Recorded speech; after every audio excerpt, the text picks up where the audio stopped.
قبول اسلام اور ان کی آمد کے موقع پر نبی کریم صلی اللہ علیہ وآلہ وسلم نے محبت اور تکریم کا جو مظاہرہ فرمایا، جو تحائف دیے، جو اکرام کیا، ارشاد فرمائی۔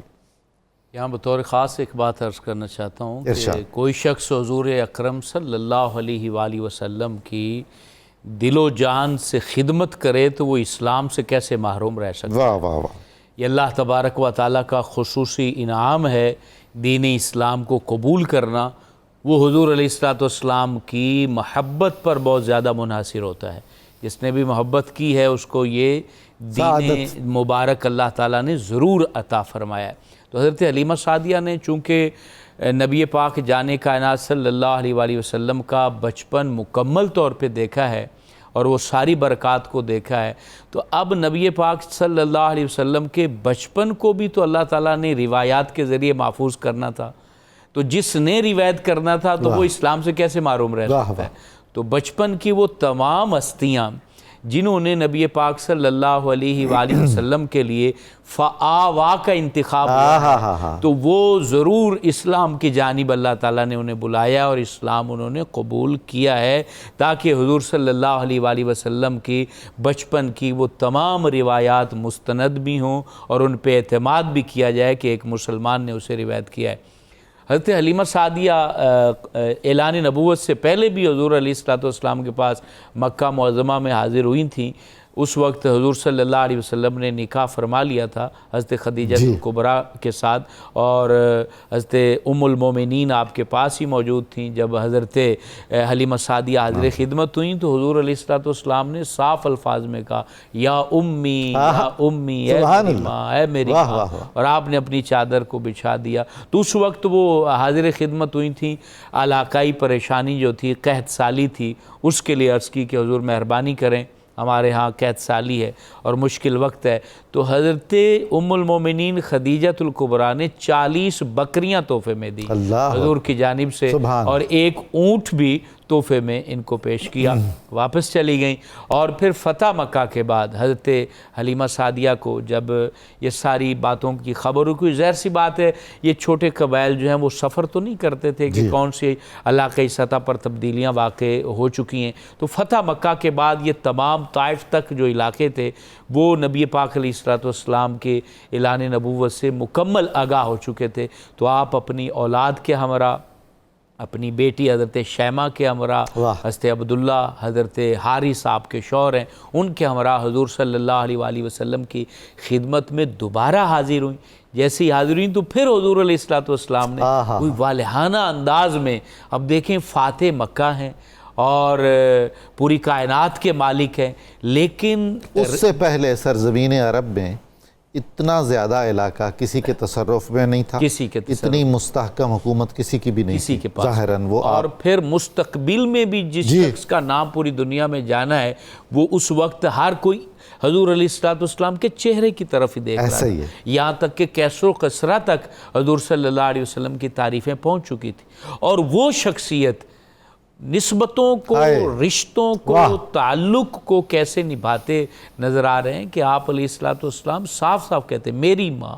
میری ماں، استقبال کرتے ہیں اپنی چادر مبارک جس کا سایہ گناہگاروں پر رہنا ہے، اور معاشر کے دن جس کی برکت جو ہے وہ عرش اعظم کی طرح نصیب ہونی ہے ہم گناہگاروں کو، آپ نے ان کے نیچے بچھا دی، استقبال کیا، تحائف دیے، تحفے دیے۔ تو آپ اپنے پورے کنبے کے ہمراہ حضور صلی اللہ علیہ وآلہ وسلم کا جو ہے وہ نبوت کو قبول کیا،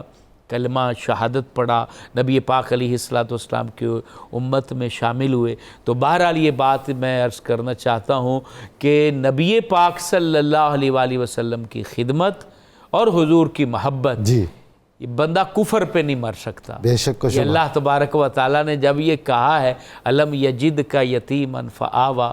محبوب ہم نے آپ کو در یتیم پایا تو ہم نے بہترین ٹھکانہ دیا ہے۔ تو جہاں جہاں حضور علیہ السلام ٹھہرے ہیں اور جو چیز حضور کے لیے بطور ٹھکانہ بنی ہے وہ بطن مادر ہو، وہ کوئی بھی گھر ہو، وہ کوئی بھی علاقہ ہو، بے تو شک۔ حضور علیہ السلام کے لیے وہ رب کی طرف سے انتخاب ہے، اور رب تعالی ناپاک جگہوں کا بھی انتخاب نہیں کرتا اور ناپاک لوگوں کا بھی رسول کے لیے انتخاب نہیں کرتا۔ حضور علیہ السلام کے لیے جتنی ہستیوں کا انتخاب ہوا ہے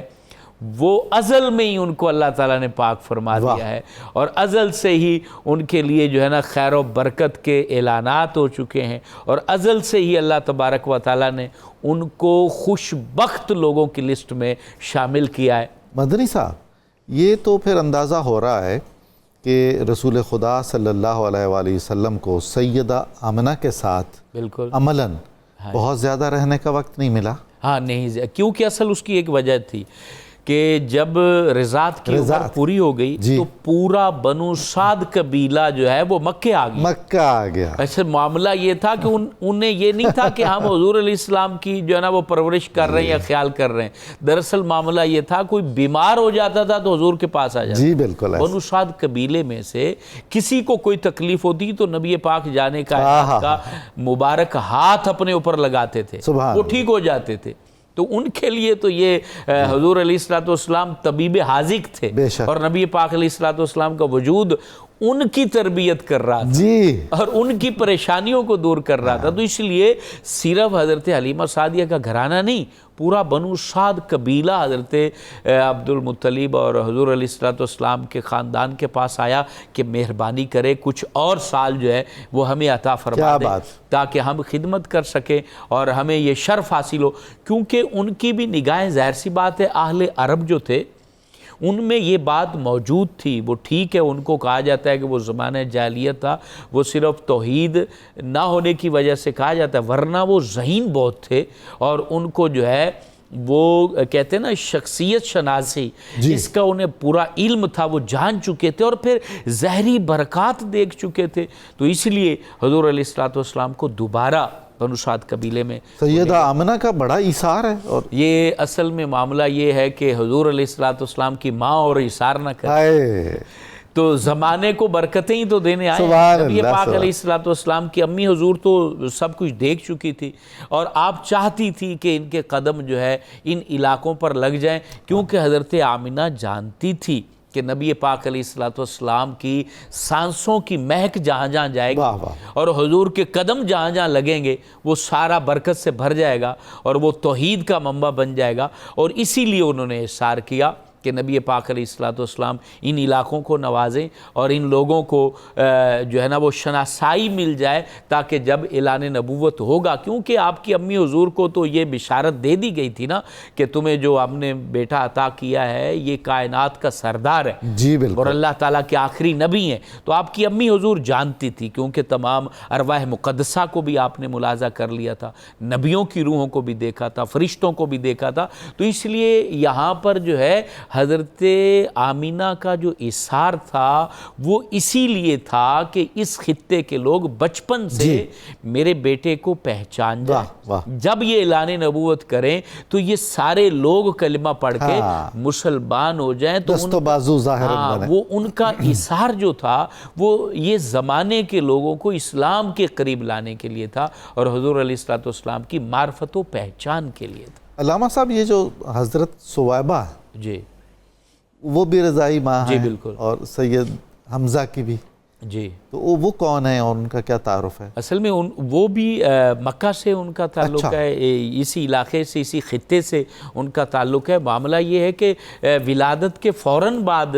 جن کو جو ہے وہ دودھ پلانے کا شرف حاصل ہوا ہے وہ حضرت ثویبہ ہیں، اور ان کو حضرت امیر حمزہ کو بھی جو ہے وہ دودھ نوش کروانے کا یہ شرف حاصل ہوا ہے۔